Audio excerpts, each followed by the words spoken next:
Delta மாவட்டங்களில் நெல் கொள்முதலில் தாமதம் என மத்திய இணையமைச்சர் எல் முருகன் குற்றஞ்சாட்டியுள்ளார். தமிழக அரசின் அலட்சியத்தால் 20 லட்சம் டன் நெல் வீணாகும் நிலை ஏற்பட்டுள்ளதாகவும் அவர் கூறியுள்ளார்.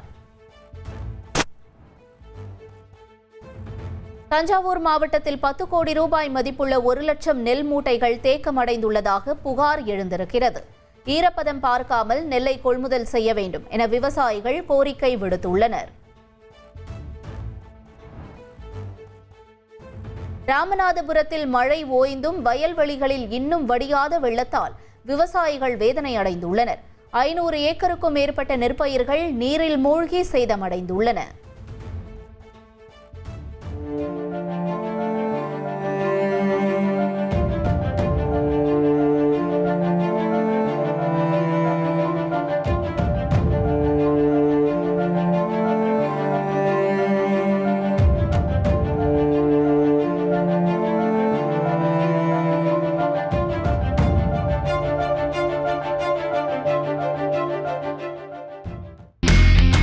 இனி செல்லும் இடமெல்லாம் செய்தி.